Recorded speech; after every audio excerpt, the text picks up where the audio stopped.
신신의 제131화 신존재 증명 5강 2부 지금 시작하겠습니다.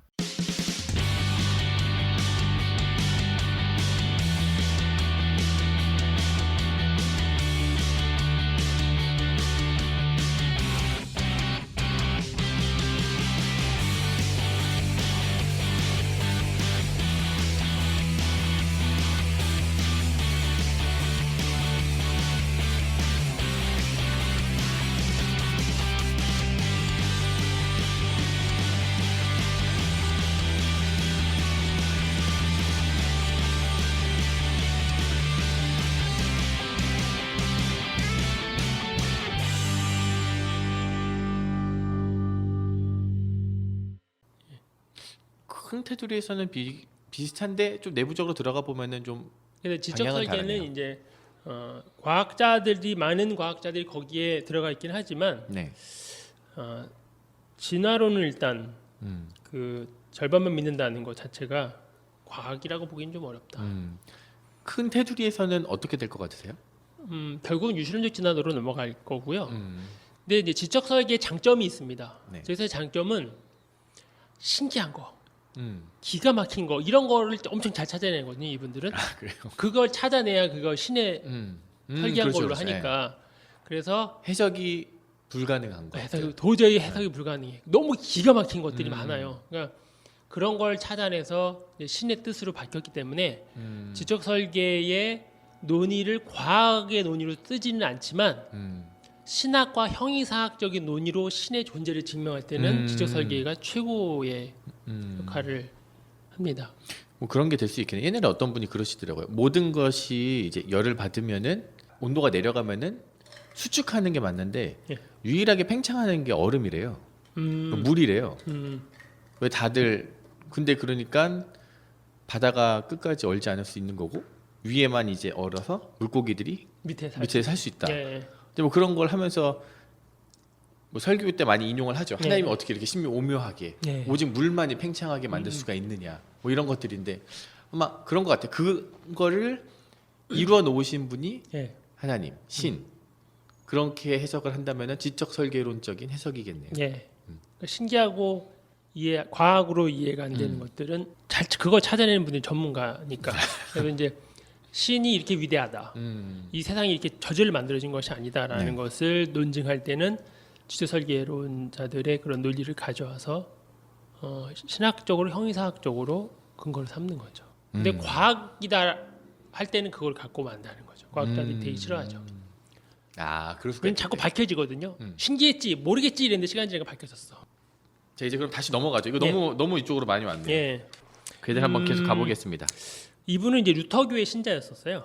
원래부터 신앙인이었어요? 예, 신앙인이었고 이분은 한 멋있는 말을 합니다. 뭐냐면 과학은 성경의 마지막 책인 요한계시록에 네. 예언된 세 개의 종말을 확인해주며 다음의 성경 구절을 위한 여지를 허용한다. 하나님이 새로운 하늘과 새로운 땅을 창조하셨다. 이것이 새 하늘과 새 땅 네. 이런 얘기죠. 요것에 대한 요 구절을 과학이 보여준다는 거예요. 보여줄 거다. 예, 새 하늘과 새 땅에 대한 거. 크게 이제 두 가지인데요. 불안정성 정리라는 것이 있습니다. 네. 제1 불안정성 원리, 제2 불안정성 원리. 제가 읽어드리겠습니다. 왜냐하면 설명하기는 저도 어려워서. 1931년에 네. 수학 원론과 관련 시스템들 내에서 형식적으로 결정 불가능한 명제들에 관하여라는 논문에서 네. 증명될 수도 없고 반증될 수도 없는 명제가 존재함을 증명했습니다. 네. 이게 증명될 수도 없고. 증명될 수도 없고 그것이 아니다라고 반증할 수도 없는 명제가 존재함을 증명했어요. 네. 이건 어떤 의미냐면 수학적 진리가 있을 때 그 진리가 있는데 그 진리가 증명하는 것 세계보다 더 크다는 것을 의미하거든요. 네. 이게 어떤 의미냐면 자 신이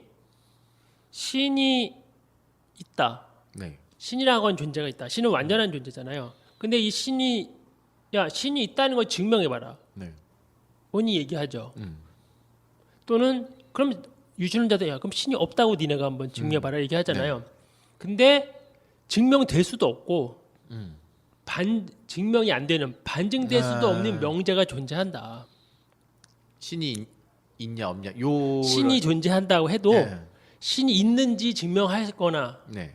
신이 없는지 증명 못한다고 해서 신이 없는 게 아니라 네, 네, 네. 어떤 건지 알겠어요. 예, 신이 그러한 명제가 있다고도 있어요. 증명 못하고 신이 없다고도 증명을 못하는 예. 근데 그러한 명제가 존재한다는 거예요. 그게 그런 거네요. 신은 있다 혹은 신은 없다. 이 명제가 그런 명제인 신이라는 명제가 있으면 네. 신이라는 명제가 있으면 그 신이 있다거나 없다거나 증명할 수 없다는 그렇죠. 거예요. 그것이 가능하다는 거예요. 그러니까 그냥 야 신이 있는지 어떻게 증명할래? 그거 증명 안 되잖아. 네. 그렇게 되는데 이 제1 불완전성 원리에서는 증명될 수도 없고 반증될 수도 없는 명제가 존재한다. 예, 그러니까 증명하는 것보다 네. 그 존재가 더 크다는 거예요. 아 그런 거구나. 예.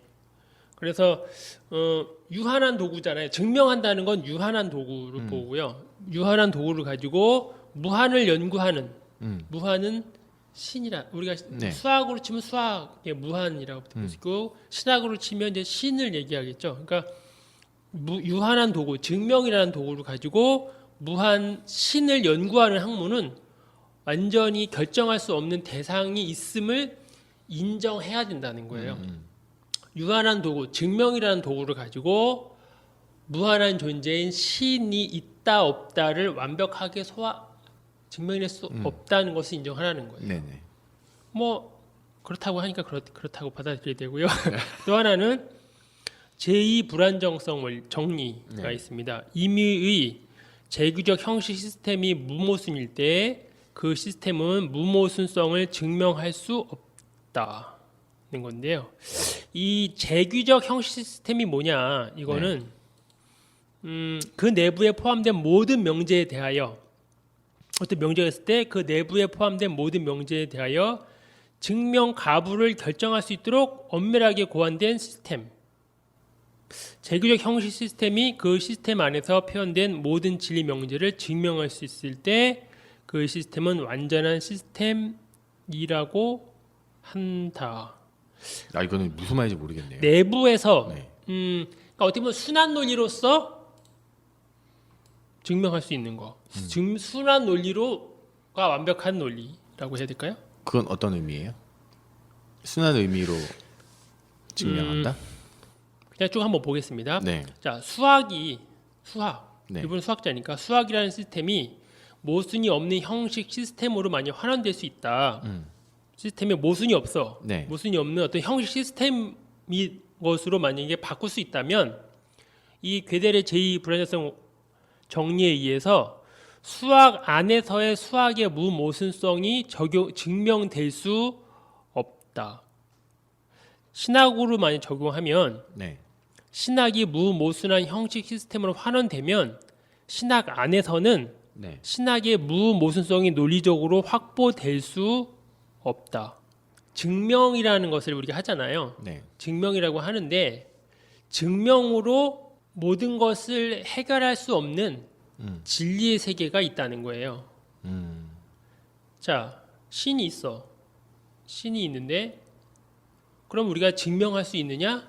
증명할 수 없느냐라고 할 때 증명하지 못하는 세계가 있다는 거예요. 네네. 예.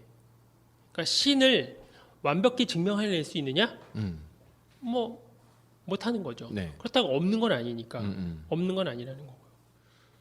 그러니까 증명의 한계가 있다는 얘기는 거꾸로 말하면 그 이상의 수준이 있다는 얘기거든요. 네네. 증명의 한계에 있다면 그것이 있다는 걸 알았다면 그것보다 높은 차원이 있다는 것이 있다는 것이니까 그 차원 그 다른 차원 속에서 신의 존재를 얘기할 수 있다는 거죠. 그러니까 우리가 생각하고 있는 우리가 생각했을 때 야, 설명이 안 돼. 그러니까 신이 없지.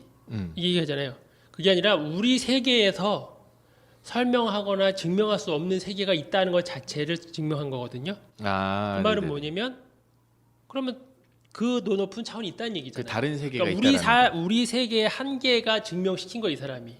우리 세계에서의 논리의 증명에 한계가 있다는 걸 증명했으니까 그러면 우리가 한계가 있다는 얘기잖아 이미.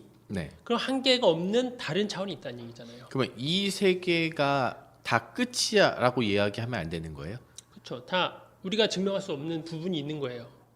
증명할 수 없는 부분이 있으니까 그 부분은 다른 세계로 이렇게 있다. 그러니까 제2불확실성 원리에 의해서 증명될 수도 없고 반증될 수도 없는 어떤 명제가 있다고 봤잖아요. 네네네. 예. 근데 그 명제가 무모순성일 때, 만약에 제2불안정 정리에서 무모순성일 때 그 무모순성을 증명할 수는 없다는 거예요. 네네.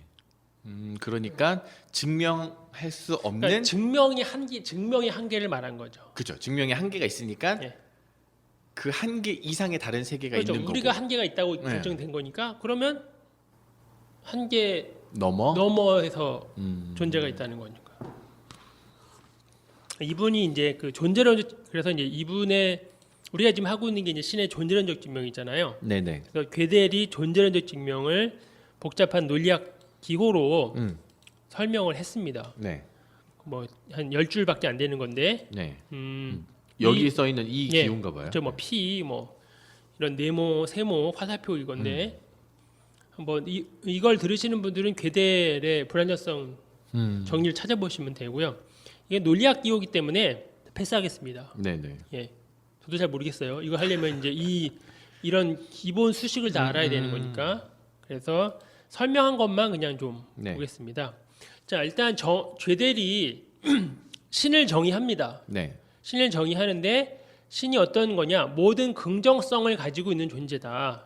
신은 긍정성 가지고 있는 존재인데 긍정이라는 것이 의미하는 바는 네. 뭐냐? 도덕적이고 음. 미학적인 의미에서 긍정적인 거예요. 그러니까 그냥 신학에서는 전지, 전능, 전선 그렇죠. 존재잖아요. 네. 그죠? 그러니까 이 긍정적이라는 건 뭐냐? 이 괴델은 도덕적이고 미학적인 의미에서의 긍정적인 거예요. 예. 그러니까 우연적인 세계 구조, 그러니까 우연이 선하다든지 뭐 우연이 아름답다 그걸 말하는 게 아니에요. 예. 근데 오직 그때만 공리들은 진리다 또는 결여, 뭐가 없는 거의 반대로서의 순수한 속성이 곧 긍정이에요. 이분이 봤을 때 긍정성은 그래서 어떤 대상이 존재해서 그 대상이 긍정성을 본질성으로 가지고 있고 그 대상이 가진 모든 본질이 긍정성이다면 그러면 그것은 곧 신과 같다. 그러니까 수학에서 말하는 논리에서 말하는 최대한의 맥시말 긍정성으로서 신을 상정한 겁니다. 완전한 것. 예. 이분의 신존재 증명의 의의는 뭘 볼 수 있느냐? 네. 하나는 하나님의 존재가 만약에 가능하다. 가능할까? 만약 가능하다면 그 신은 필연적으로 존재한다. 논리적으로 보면 하나님의 존재의 가능성을 부정하거나 또는 하나님의 존재의 필연성을 긍정한다는 것과 동등하다. 곧 하나님의 존재의 가능성을 부정하지 않으면 네. 하나님은 필연성을 갖고 존재한다는 거예요. 이게 기존의 신존재 증명보다 훨씬 강력한 게 뭐냐면 신에 있으면 증명하라는 거잖아요. 그러니까 야 내가 신이 없다는 것을 증명하는 것은 둘째고 일단 네가 신이 있는 것을 증명해봐 그거잖아요. 네. 근데 신의 존재를 증명하기가 좀 애매하단 말이죠. 그것도. 네. 근데 이 괴델은 뭐라 하냐면 하나님의 존재가 가능성이 부정하지만 않으면 긍정하는 것을 완벽하게 그 논리적으로 증명하지 못하더라도 부정하는 것 가능성을 부정하지만 않으면 하나님의 존재는 필연적으로 존재한다는 거예요. 가능성을 부정하지 않으면이라는 뜻이 어떤 거예요? 그러니까 우리가 야 너 신이 있는지 없는지 증명하라는 거잖아. 말 그대로 네. 증명. 네. 근데 증명은 못 하잖아요. 그렇죠. 완벽하게 가능성은 있는 거잖아요. 네. 그 가능성만 있다면 신은 필연적으로 존재한다는 거예요. 예를 들어서 야 신이 있는지 증명해봐라고 했을 때 이쪽이 원하는 게 100이라면 네. 단 한 20, 30만이라도 어떻게 해도 그렇죠. 그거는 내가 이렇게 할 수 있다면 필연적으로 신은 존재한다. 존재한다. 왜냐하면 아까 얘기했듯이 어떤 명제가 있을 때 네. 그것이 완전한 명제라면 그것을 완벽하게 설명하는 것이 불가능하다고 했잖아요. 네네네. 그리고 그것이 논리적으로 문제가 없다는 거였으니까. 저희가 저번 시간에 좀 얘기했던 뭐 지적 설계론하고 같이 좀 연결해 보자면 신이 있냐 누군가가 물어봤을 때 세상을 돌아봐라 과학에서도 밝혀지지 않는 게 있고 저번에 말한 뭐 물과 같은 어떤 특별하고 독특한 현상을 대면서 이걸 하나님이 이렇게 만들어 놓지 않았냐라는 것이 100% 증명이 될 수 있는 답은 아니지만 가능성이 있다면 신은 필연적으로 존재한다는 것을 괴델이 이제 이야기했다. 증명했다. 이 불완전성 정리에 의해서 이 불완전성 정리는요 논리학, 과학, 수학에서 다 적용을 시켜서 엄청나게 많이 활용을 하고 있습니다. 컴퓨터 공학에서도. 네. 이거 이런 걸 가지고 뭘 적용할 수 있을까 하겠지만 적용한대요. 그러게요. 그다음에 또 하나는 괴델이 말한 것을 수용하면 네. 어떤 개체가 하나님이 되고 또 다른 개체가 하나님이 된다고 할 때 어떤 개체가 있어요. 네. A라고 하는 개체가 만약 하나님이다라고 하고 B라고 하는 것도 하나님이라고 할 때 두 네. 개체는 필연적으로 동일한 거예요. 괴델의 증명 안에서는 하나님과 관련된 모든 조건을 만족하는 두 개체는 있을 수 없어. 그러니까 A 개체가 만약에 하나님이다. 전지전능한 신이다. B 개체도 전지전능한 신이다. 뭐 C 개체도 전지전능한 신이다라고 하면 A, B, C는 다 같은 거예요. 네. 결국 다른 말로 하면 전지전능하다고 하는 신은 결국 하나밖에 없다. 예. 그 이게 뭐냐면 기독교에서 전지전능한 신을 말하잖아요. 그렇죠. 근데 이제 무신론자들은 그런 얘기를 하죠. 야, 전지전능한 신과 성경에서 말하는 신이 같은 신이냐? 뭐 다른 신이라고 얘기할 수도 있겠고. 그걸 증명해야 되는 거 아니에요, 말 그대로. 네. 근데 성경에서 말하는 전지전능 전선한 신을 얘기하잖아요. 네. 그러면 밖에서 전지전능 전선한 신을 얘기를 하는 순간 그 신은 하나밖에 없다는 거예요. 전지전능한 신이면 하나님만이냐 뭐 저기도 있고 저기도 있고 저기도 있는 거지 뭐 이게 어차피 전지전능하고 전선하다면 여기서 최대 긍정성을 아까 얘기했죠. 최대 긍정성을 가진 존재라고 있다면 그 존재는 어차피 하나밖에 없다는 거예요. 동일해야 된다라는 얘기네요. 없다는 거죠. 그러니까 뭐좀 연장선으로 말하면 유일신을 얘기한 거고 네. 그러니까 단신론이네요. 다신론이 아니라 전지전능 전선한 신은 하나밖에 없다. 하나밖에 없다. 예. 비슷한 속성이 만약에 저쪽에도 있고 저쪽에도 있다면은 어차피 그건 하나다. 그건 어차피 하나다. 예. 뭐 이것과 비슷한 게 그 지난 시간에 말한 칸토르가 그 무한 개념을 얘기할 네네. 때 그 이 사람 이제 G 개념 G라고 써요. 이게 갓 그래서 G를 쓰는데 이 무한을 G로 원래 무한을 이렇게 팔자 이어놓은 거 있지만 이제 칸토르는 G로 써서 무한 곱하기 무한 곱하기 무한은 무한이잖아요. 무한이다. 그래서 G 곱하기 G 곱하기 G는 G거든요. 그래서 이제 그 하나님 성자 성부 성자 성령이 곱했을 때 하나의 신이잖아요. 그죠? 그런 걸로 해서 이제 그런 무한 개념을 가지고 합니다. 근데 이제 이 괴델이 말한 네. 이걸 가지고 이제 신학에 적용을 하는데 그렇다고 해서 이 괴델이 말한 이 극대 긍정성의 존재가 뭐 신에 대한 모든 걸 얘기한 건 아니에요. 그거는 좀 다른 문제죠. 더 세부적인 거죠. 이거는 그냥 큰 틀에서 얘기를 한 겁니다. 그래서 신이 존재하냐를 수학적으로 증명하기 위해서는 뭐 다른 속성들을 막 가져오고 뭐 이럴 필요 없고 그냥 하나님이 신이 모든 긍정 속성을 가진 대상으로만 정의해도 그 대상은 존재한다는 것이고 그 존재를 증명해봐라라고 할 때 그 완벽하게 증명하지 못한다는 것을 증명한 거죠. 근데 이 사람은 본인이 수학자고 이랬으면 뭐 이런 질문이 적절할지 모르겠지만 왜 이쪽에 에너지를 쓴 거예요? 이 사람은 자기는 나는 하나님 믿는다. 예, 난 유태교인이고 난 하나님을 믿는다. 왜냐면 수학자면 다른 데다가 충분히 에너지를 더 쓸 것 같은데. 다른 데 많이 썼어요. 세계적인 그 수학자니까. 좀 대단하네요. 예. 그래서 이제 이분이 이제 그런 얘기를 했죠. 오늘날 신학적 세계관을 과학적으로 정당화하기는 어렵다. 그러나 나는 신학적 세계관이 모든 알려진 사실들과 완전하게 양립할 수 있다는 것을 합리적인 방식만으로도 충분히 이해하다는 것이 가능하다고 이미 생각하고 있다. 그러니까 신학을 과학으로 다 정당화시키고 과학으로 다 증명할 수 있느냐? 그건 안 된다. 그건 아니다. 하지만 신학이 지금까지 알려진 여러 사실들과 양립할 수 있다는 것이 합리적으로 가능하다는 거예요.